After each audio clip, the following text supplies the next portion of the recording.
예배자는 결코 빈손으로 보내지 않는다라는 제목으로 하나님 말씀 증거하도록 하겠습니다. 나사로가 죽었습니다. 이제 살아나는 사건 뭐 다 아는 얘기인데 그 세 명의 반응을 볼 수 있다고 생각을 합니다. 첫 번째는 마르다 반응, 두 번째는 마리아 반응, 세 번째는 예수님 반응. 지난주에 마르다 반응은 살폈죠. 마르다는 이렇게 신앙이 사실은 뭐 온전한 신앙이 아니었습니다. 그래서 이렇게 신앙에도 성장 단계가 있다 그랬죠. 성장 단계가 있다. 신앙 성장의 3단계. 처음엔 되게 조건적 믿음이었다가 두 번째는 교리적 믿음, 이론적 믿음이었다가 마지막에는 체험적 믿음으로 변화가 되었다. 그래서 믿음도 연약한 믿음에서 성숙한 믿음으로 이렇게 자라나는 단계가 있다. 마르다의 미성숙함을 통해서 성숙이 뭔지, 성숙 단계가 뭔지를 볼 수 있었다고 생각합니다. 그러니까 하나님께서는 버릴 게 하나도 없죠. 이렇게 미숙한 사람을 통해서도 주시는 메시지가 있고 또 우리가 그렇지 않습니까? 마르다 같이 연약하지만 성장 단계가 있다. 그래서 우리가 많은 유익을 얻었다고 생각을 합니다. 오늘 살필 것은 마르다 믿음하고 예수님의 반응 두 가지를 살피겠습니다. 먼저 마르다가 아니라 마리아죠. 마리아의 믿음. 마리아의 믿음, 이 태도가 되게 중요하다는 거죠. 마리아에게서는 두 가지를 배울 수 있는데 하나는 순종, 또 하나는 예배. 그러니까 마리아에게서 이걸 배워야 될 거예요. 순종을 배우고 예배를 배우는 거. 너무너무 중요하다고 생각을 합니다. 마리아에게서 배울 수 있는 첫 번째는 순종의 태도라는 것입니다. 마르다가 가만히 얘기합니다. 마르다 동생이 마리아에게 예수님이 너를 부른다 그랬더니 급히 듣고 급히 일어나 갔다라고 얘기를 합니다. 그러니까 즉각적인 순종이죠. 지체 없는 순종. 이게 마리아예요. 마리아 같이 좀 인정받고 좀 제대로 된 신앙 가지려고 그러면요. 머뭇거리지 말고 즉시 순종하는 거, 지체 없이 순종하는 거. 이게 되게 중요하다는 것입니다. 28, 29절 읽겠습니다. 시작. 이 말을 하고 돌아가서 가만히 그 자매 마리아를 불러 말하되 선생님이 오셔서 너를 부르신다 하니 마리아가 이 말을 듣고 급히 일어나 예수께 나아가매. 우리 지난주 말씀하고도 좀 비슷하네. 주일 말씀하고도 그 빌립 집사 얘기하고 비슷한 거죠. 지체 없는 순종. 지체 없는 순종이 있으면은 첫째 갈등이 없죠. 갈등이 없잖아요. 갈등하는 이유가 뭐예요? 맨날 미적미적 되니까 갈등하는 거지. 만남의 축복이 있죠. 지체 없이 순종하면. 그 에디오페 네시가 내려가는 속도가 있고 빌립이 내려가는 속도가 있고 하나님이 정확한 타이밍에 부르신 거 아니에요. 그래서 즉시 순종하니까 만난 거지. 만약에 미적거리고 있었다 그러면 지나간 마차 바퀴 자국만 만나는 거죠. 그러니까 뭐가 안 되는 인생들 보면은 순종하긴 하는데 타이밍이 안 맞아요. 그 한 발짝 늦게 하든지 뭐 이러니까 문제가 된다는 거예요. 그냥 말씀하시면은 듣고 급히 일어나. 이게 되게 중요하다고 생각을 합니다. 또 하나 뭐 시험이 없죠. 시험. 우리가 순종을 즉시 못하는 이유가 무엇입니까? 내가 주인이기 때문에 그래. 내가 판단하니까. 들어보고 일리 있으면 뭐 이런 거죠. 그러니까 말씀이 주인이 되는 게 아니고 내가 그 말씀 위에 있는 거죠. 말씀이 판단하는 게 아니라 들어보고 오르면 내가 판단한다 이런 겁니다. 그러니까 인생이 빼기의 믿음이 돼요. 빼기. 그러니까 하나님 말씀에 자꾸 빼는 거야. 근데 하나님 말씀 있는 그대로 즉시 순종하는 사람들은 더하기 믿음이 됩니다. 그러니까 내 인생에서 말씀만큼 순종하는 만큼 그냥 더하기가 되잖아요. 팍팍팍팍 늘지요. 그러니까 어떻게 돼요? 와이드 넓어지고 그다음에 딥 깊어지고 그다음에 빨라지고 패스트 빨라지고. 그러니까 순종은 모든 걸 다 빠르게 만들어 버린다라는 것입니다. 그래서 고집불통 이렇게 불순종하는 사람을 바로왕으로 치잖아요. 완악함, 강팍함, 스터번이라 스터번 이게 영어로 하면 이렇게 뭐 딱딱한 고집센 그럼 아무것도 안 되겠죠. 좀 받아들일 줄 알아야지. 이게 굳어진 사람들의 특징이 뭐냐면 이제 생각하니까 그래요. 제가 어렸을 때는 그 생일날만 먹는 음식이 있었습니다. 짜장면이었어요. 짜장면이 너무 귀해가지고 1년에 그래도 우리 집엔 좀 많이 먹었다. 한 4번쯤 5번쯤 먹었는데 하여튼 짜장면 사준다 그러면 제일 좋은 거였어요. 이해해 주세요. 너무 불쌍한 시대를 살았으니까. 그래서 계속 짜장면 그러고 있었거든요. 근데 어느 순간인가 국어학자들이 모여가지고 이렇게 격음화하는 거를 하면 안 된다라고 했는가 봐. 그래서 자장면이래. 난 아무리 먹어도 자장면은 맛이 없더라고. 짜장면 그래야 짜장면 같지 무슨 자장면이야. 그래서 우리끼리 막 놀리고 막 그랬어요. 자장면? 그런 짬뽕이 아니라 잠봉이냐? 그죠? 자꾸만 그런 거 구분하면 짜증나는 게 아니라 자증난다. 맨날 그러고 그랬거든요. 그때는 문교부였어요. 이 문교부 자증난다. 잠봉이다. 자장면. 열받잖아요. 그죠? 왜 바꿔요 그거를? 근데 지금 바뀌었죠. 둘 다 표준어죠. 그러니까 복수 표준어를 받아들였잖아요. 그러니까 지금은 굉장히 열린 것 같아요. 뭐 따져 그냥 두 개 다 받아들이면 되는 거지. 내가 보니까 자장면 그런 사람 거의 없어. 짜장면이 다. 요즘에 젊은이들은 뭐라고 발음해요? 뭐라고 발음합니까? 짜장면? 자장면이요? 뭐라 발음해? 짜장면. 예. 동시대를 살고 있군요. 반갑습니다. 예. 짜장면. 이런 거 비슷한 게 또 있었다고요. 그 라면에서도 쇠고기 라면이었어요. 옛날에 쇠고기 라면. 농심인가 뭐 삼양인가 쇠고기 라면. 아니 우리가 발음할 때 소고기거든요. 소고기 라면이지 왜 쇠고기야? 뭐 쇠로 만들었나? 쇠고기? 그때는 쇠고기가 표준어였어요. 소고기 그러면 맨날 틀렸다 그러고. 그래서 그 이유가 뭐냐 그랬더니 그게 의자, 그러니까 조사가 붙는 거죠. 소의 고기야. 그래서 쇠고기래요. 아 누가 소의 고기라고 부르는 사람이 어디 있어? 그냥 소고기지. 소의 고기가 쇠고기. 그러니까 소의 뿔이니까 쇠뿔이에요. 소뿔 그러면 안 돼. 쇠뿔. 그다음에 소꼬리 그러면 안 돼. 소의 꼬리니까 쇠꼬리. 발음도 이러. 소가죽이 아니라 쇠가죽. 제가 이제까지 만나본 사람 가운데 쇠가죽이라고 말하는 사람은 한 명도 없어. 10명에 한 명도 없었어. 그냥 그 국어 학자, 내가 이름도 누군지 알아. 지 혼자 고집 부리다가 그 고집불통이죠. 그러니까 이러다 또 국어학자한테 욕먹는지 모르겠다. 그까지 이거 갖고 한 15년, 20년 버텼다고 계속해서 이거 틀렸다 그러고 얼마나 많은 사람들을 죄인으로 만드는지 알아요? 맨날 틀리고. 저 맨날 틀렸거든 이거. 국어성적 이것 때문에 국어성적 떨어졌다고. 고집 부리다가. 그러니까 이렇게 된 거죠. 그래서 지금 어때요? 둘 다 표준어예요. 복수 표준어. 이게 열린 거죠. 이게 더하기 믿음이잖아. 이렇게 말하면 없고 저러면. 그러니까 원리 원칙으로는 쇠고기가 맞지만 사람들이 소고기 그래도 뜻이 변화가 다 통하잖아요. 그 소고기도 맞다. 다시 한번 물어볼게요. 소고기라 그래? 쇠고기라 그래요? 할렐루야. 아멘. 승리했어요. 그죠? 예. 이 언어의 사회성이지. 또 하나가 우리 그 아킬레스건 옆에 있는 게 뼈 있지 톡 튀어나온 거. 여러분 복숭아뼈라 그래요? 복사뼈라 그래요? 그렇죠.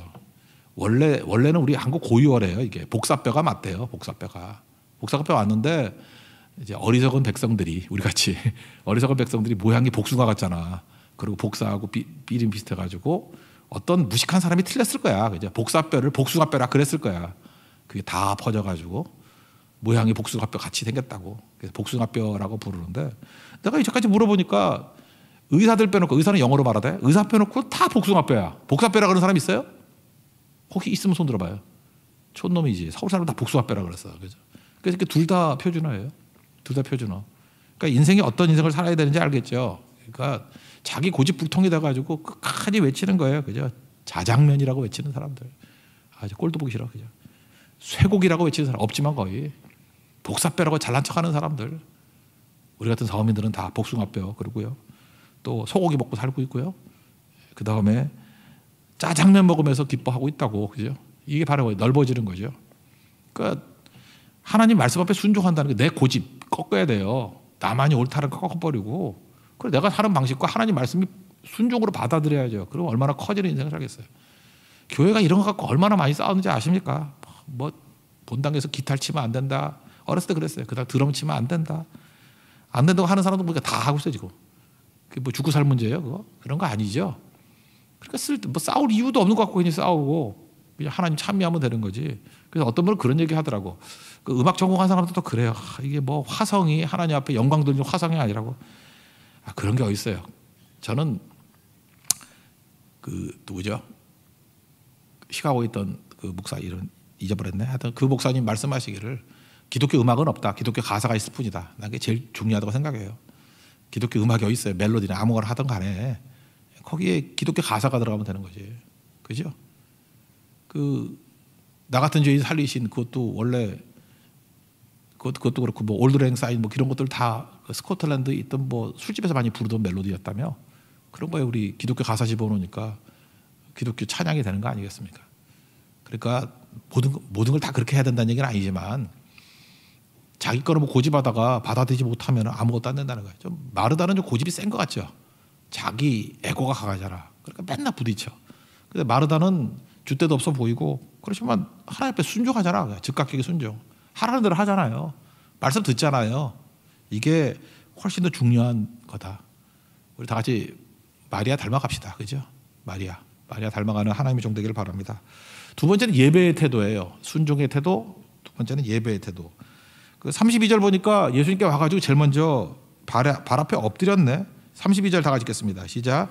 마리아가 예수 계신 곳에 가서 배웠고 그 발 아래 엎드려 이르되 주께서 여기 계셨더라면 내 오라버지가 죽지 아니하였겠나이다 하더라. 그 발 아래 엎드려. 마르다 앞부분에서 살 뺐죠. 마르다는 말부터 했어요. 근데 마리아는 경배부터 했어요. 경배부터. 태도 차이죠.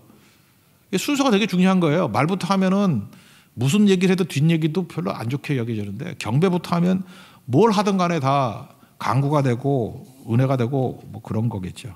그러니까 사역보다 우선적인 게 예배라는 것이면 마리아 배워야 돼요. 예배하는 거. 예배자 되는 거죠. 그래서 예배 없는 찬양 별로 힘이 없어요. 예배자가 되고 난 다음에 찬양해야 그것도 힘이 있고 예배 없는 기도 그 힘이 없다니까. 그 맨날 뭐 기도 같은 데 가보세요. 기도만 하지. 그 예배가 없으니까 아무것도 아니지. 예배 없는 봉사 별로 힘이 없다니까요.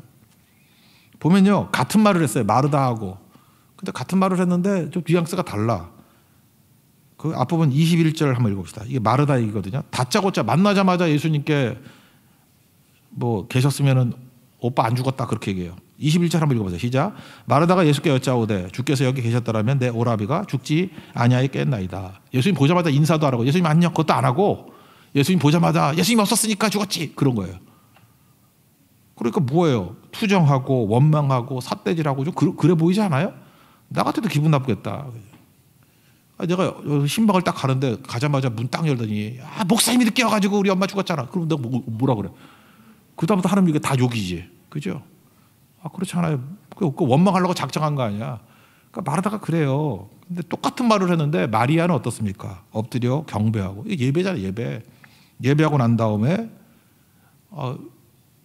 예수님 계셨으면 오빠 안 죽었는데. 이중에 강구, 기도, 희망 그런 거 아니에요? 예수님이 이제 오셨으니까 뭔가 벌어질 거야.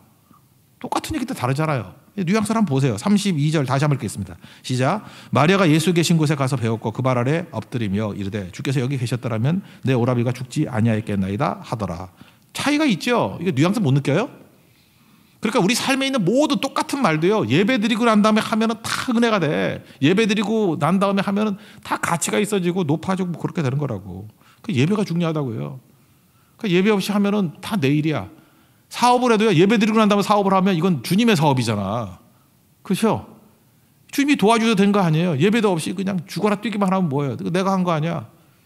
그 잘 되면은 뭐 이생의 자랑 이런 거 하다가 분열이나 일으키고. 그러니까 예배가 맨 앞에 서야 돼요. 그죠? 기관차까지 맨 앞에 서야 된다. 그 뒤에 있는 모든 것은 예배의 이름으로 예수의 이름으로 다 힘있기 때문에 다 은혜의 힘으로 승리하게 되는 거죠. 그러니까 여러분 삶에서 예배가 중요한 거죠. 새벽기도가 왜 중요해요? 그 하루가 예배의 힘으로 예수 이름으로 승리하는 거라고. 근데 그거 가지고 죽어라 뛰어 보세요. 그러면 나중에 가면 그래. 이렇게 세상 사는 게 힘들어. 내 힘으로 다 이루었어. 그런다고. 그러니까 나중에 이루고 난 다음에도 교만해서 꺾여버리는 거지. 그래서 예배 드려야 돼. 예배가 마리아의 삶이라는 것입니다. 그리고 하나님께서는요. 예배 드리는 자를 절대 빈손으로 돌려보내지 않아요. 사도행전 8장에 에티오피아 내시 그 왕복 3,000km라 그랬잖아요. 그죠? 지금 이디오피아의 수도가 아디스아바바인데 아디스아바바부터 시작해서 예루살렘까지가 1,500km야. 그러니까 왕복 3,000km. 한 2달 걸렸대요. 2달. 길이 안 좋아가지고. 근데 그 희생 치르고 예배 드리고 가잖아요.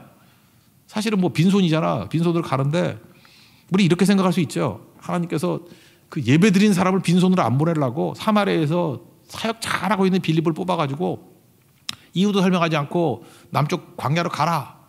가서 봤더니 에티오피아 내시가 있었죠. 그 왜 그랬을까?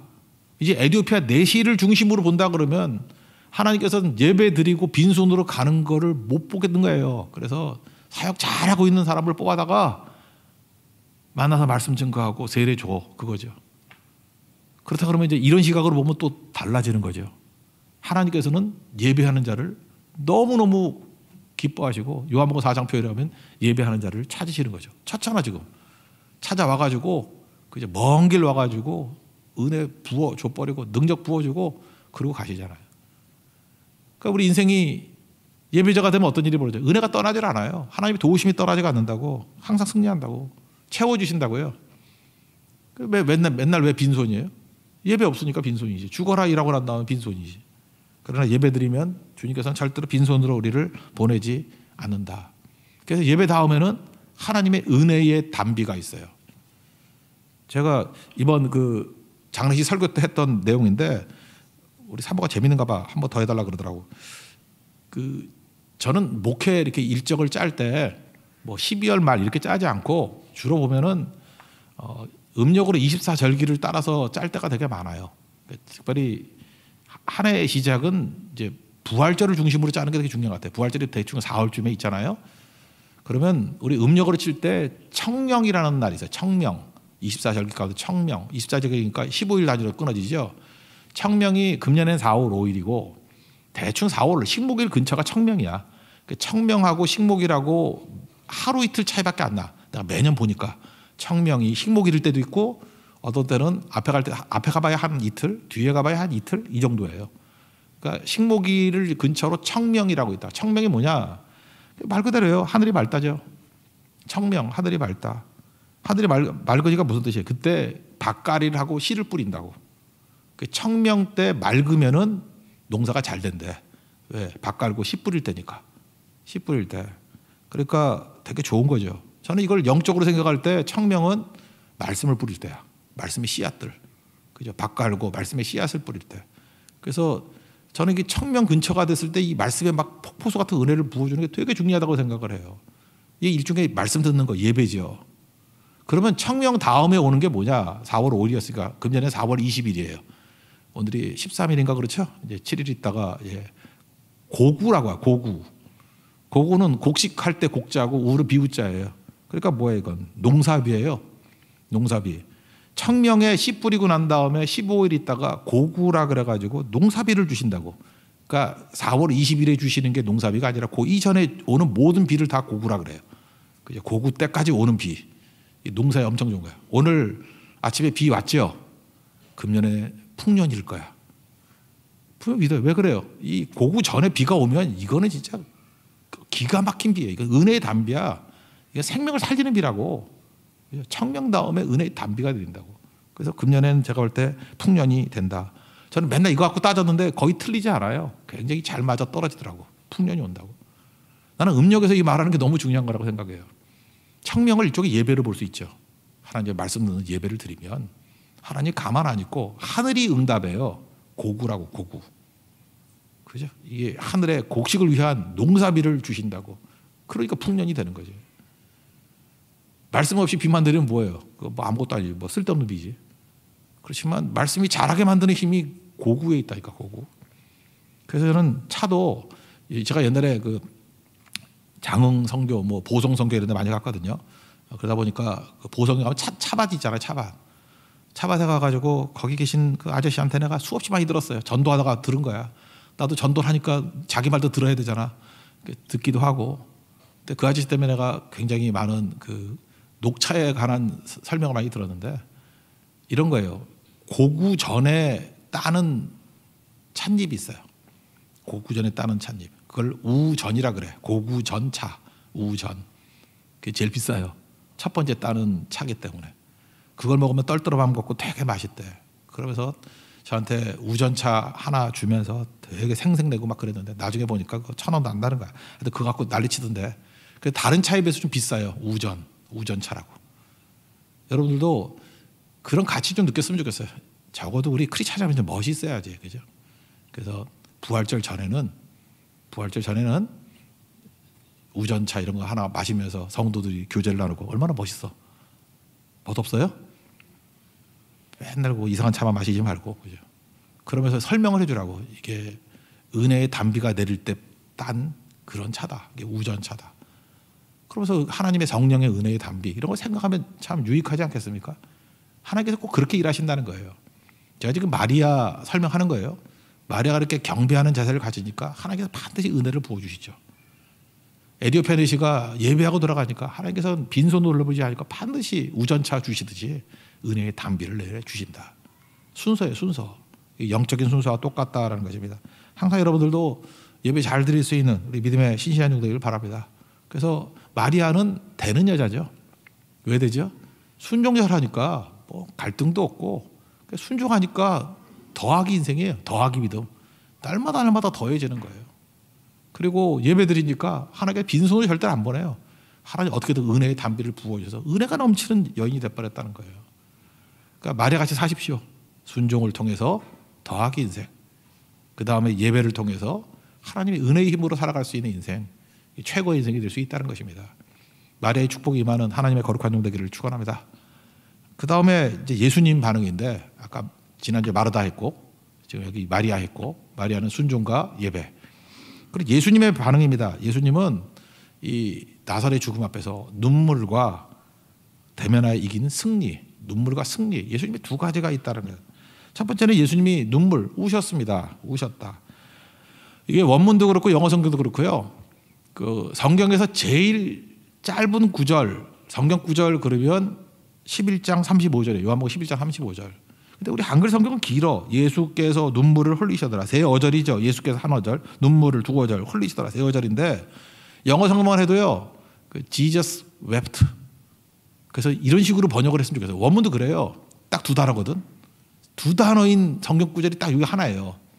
우리식으로 얘기하면 이렇게 예수님이 울다. 그렇게 번역하면 제일 좋을 것 같아요. 예수님이 우시다. 그래야 이게 운이 맞지. 아, 예수께서 눈물을 흘리시더라. 눈물을 뭘 집어넣어 그냥 울다 그러면 되는 거지. 되게 좀 아쉬워요. 원문 뜻은 그거예요.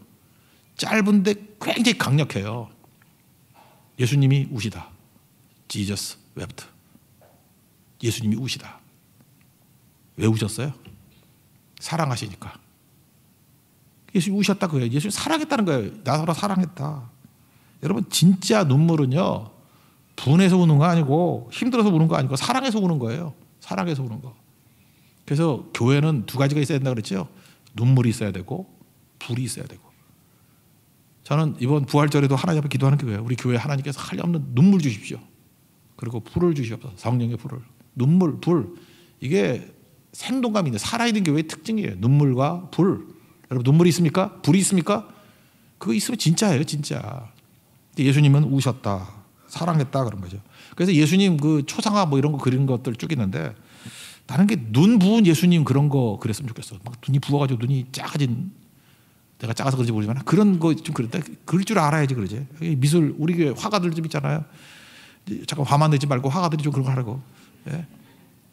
화가 났대. 그래서 화가니까 그런 거 하지 말고 이렇게 그림을 예수님께 눈 부은 그 다음에 좀 그런 게 낫습니다. 눈 너무 울어가지고 진물 날리는 거 있잖아. 너무 울어서 진물 나는 거. 그런 예수님. 그게 예수님이에요. 예수님. 사랑이죠. 사랑하면 고통스럽다. 그거 아세요? 그래서 옛날 무슨 뭐 가수 노래도 있잖아. 너무 아픈 사랑은 사랑이 아니었음을. 되게 역설이거든. 너무 아픈 사랑은 사랑이 아니었음이 아니라 너무 아픈 사랑은 진짜 사랑이라는 거예요. 그러니까 진짜 사랑은 아프게 돼 있습니다. 그래서 이 사랑이 병들었다는 게 뭐예요? 아플까 봐 사랑 안 하는 사람이 있죠. 막 사랑에 뒤어가지고 또 아플까 봐 나 사랑 못해요. 왜 그런 두려움을 가지고 있어? 진짜 사랑은 아픈 거예요.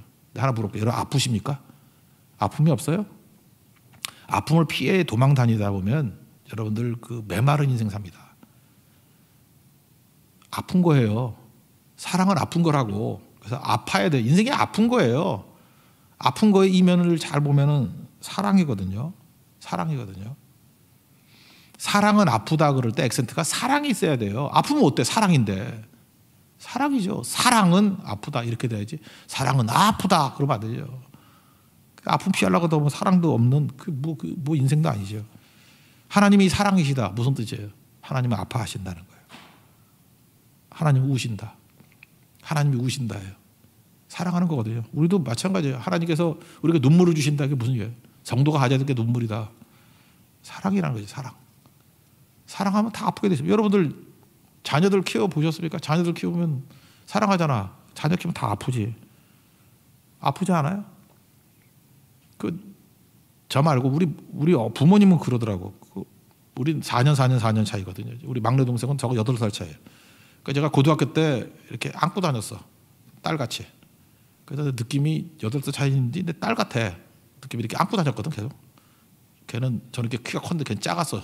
너무 작아가지고 요만했다고. 그래서 이렇게 안고 다녔어. 그런 사진이 되게 많아요. 그래서 아버지 같이 안고 다니고. 그래서 그런지 모르지만 부모님은 막내를 쳐다보면 그렇게 불쌍한 것도 불쌍한가 봐. 맨날 불쌍하대. 늙어서 나가지고 요즘 같은 늙은 거 아니고 우리 어머니가 35살이 났거든요. 내가 지금도 기억나. 성가병원이라고 가봤더니 우리 어머니가 35. 그 밑에 최고로 늙은 여자가 29이었어. 옛날에는 28 이후에 난 적이 없어요. 30 넘어선 난 게 없고. 진짜 늦게 낳긴 늦게 낳았어요. 그래서 불쌍하대, 불쌍해. 그러다 보니까 제일 사랑하는 것 같아, 그 막내를. 왜냐, 불쌍해서. 그게 진짜 사랑이지. 그러니까 아픈 거죠, 사랑은. 아파야 가치가 있는 거죠. 그 살아계신 하나님의 아들이 아파하고 사랑하면 가치가 올라가요, 안 올라가요? 기회비용 얘기했잖아요. 경제학에서 배웠던 가장 충격적인 개념이 희생하면 가치가 올라간다는 거.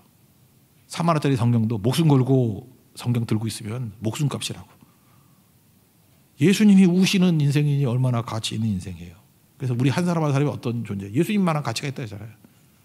하나님이 세상을 이처럼 사랑하사 나를 사랑하사 독생자를 주셨으니 멸망치 않고 영생을 얻는다고. 그걸 믿으면.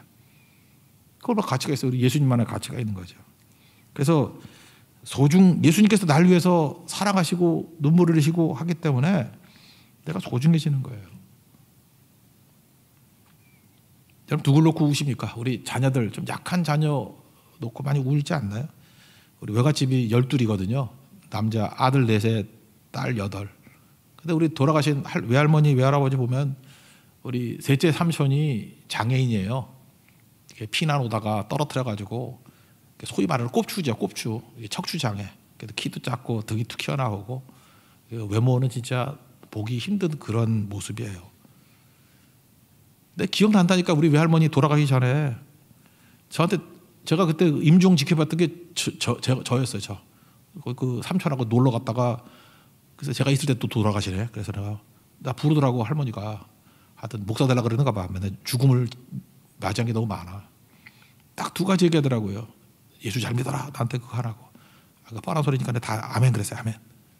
그리고 또 하나, 형제들에게 알려주래요. 그 삼촌 이름이 득인인데 버리지 말라고. 절대 버리지 말라고.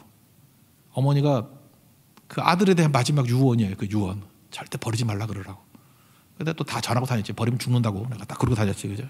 우리 삼촌 버리면 안 된다고. 원래 그 장애 입으면 그렇게 오래 못 산다 그러는데 지금도 아직 살아계세요. 지금도 뭐 거의 70, 80 다 될 때까지 유복하게. 그 내가 볼 때 그 어머니의 뜨거운 사랑이야, 사랑. 사랑이 그 생긴 거죠. 그때 우리 외할머니 맨날 그랬어요. 나한테 최고 기쁨 준 게 그 장애 입은 삼촌이라고. 기쁨도 되고 눈물도 되고.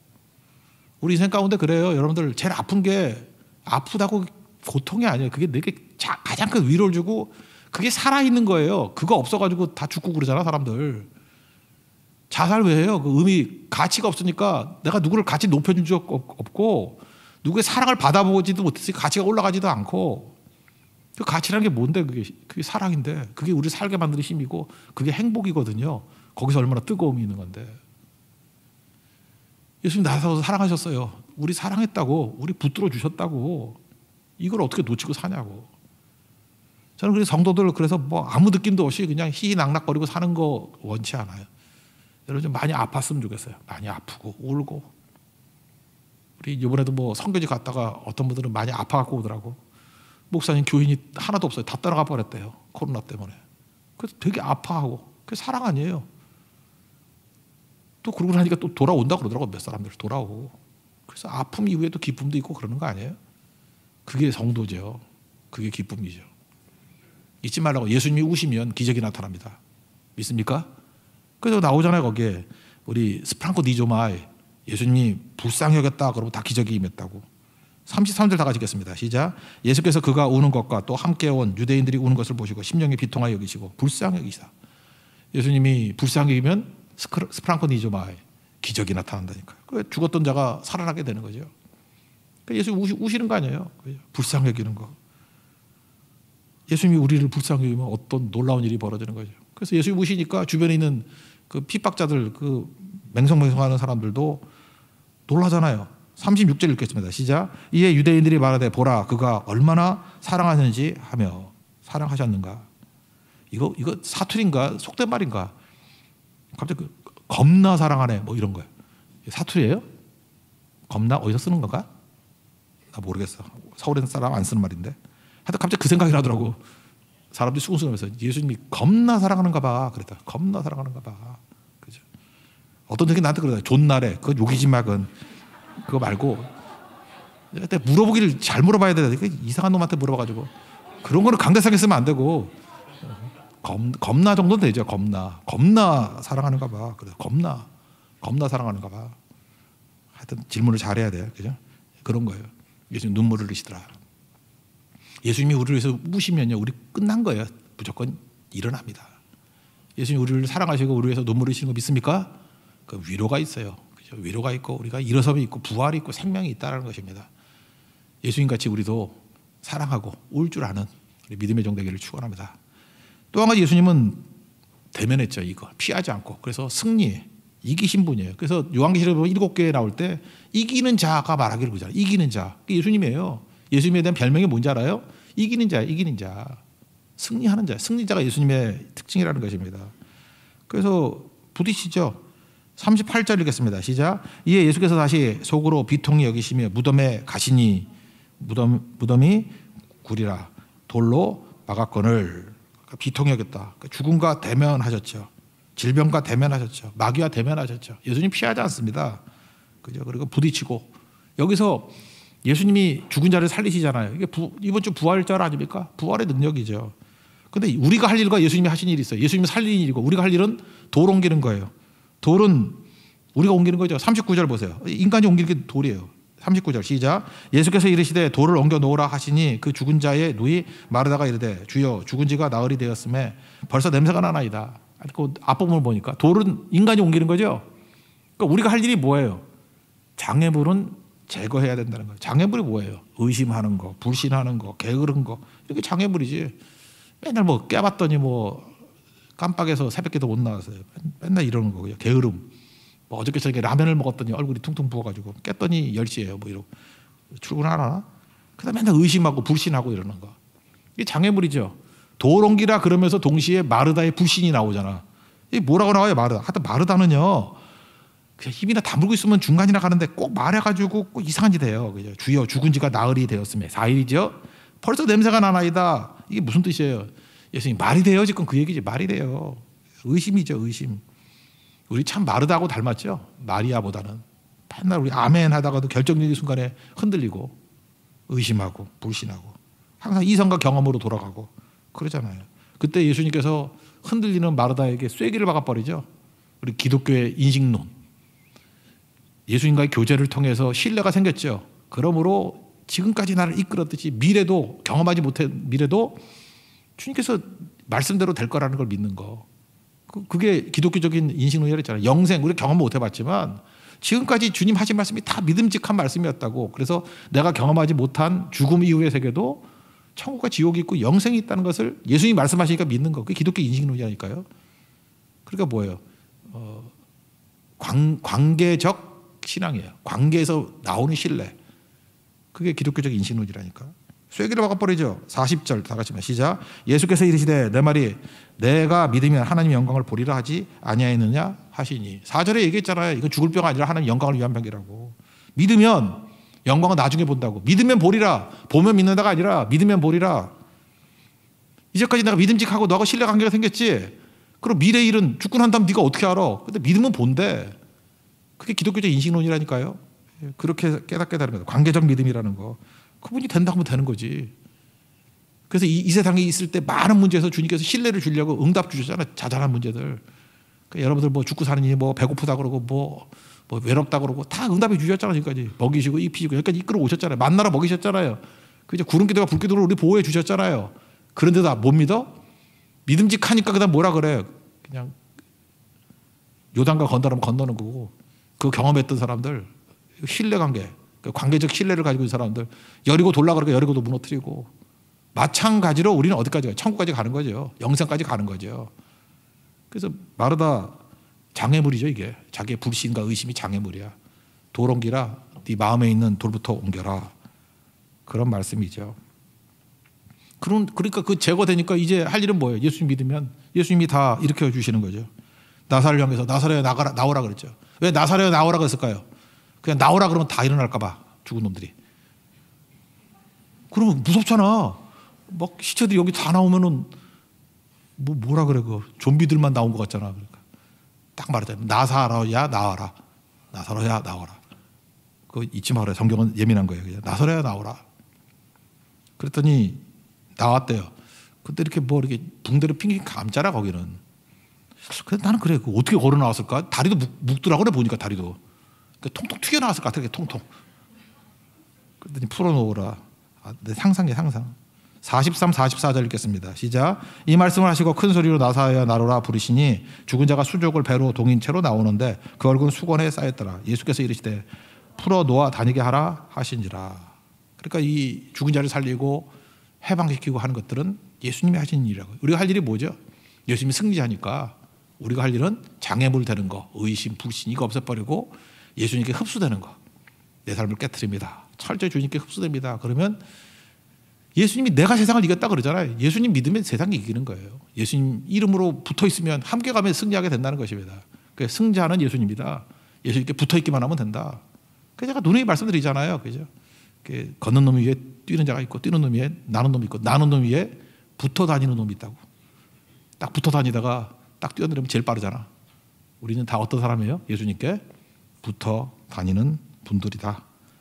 그런 내용 붙들고 승리하는 하나님의 종 되기를 바랍니다. 자리에서 일어나겠습니다. 리빙호흡 주에서 나의 산소망 3절부터 하겠습니다. 언약된 아침.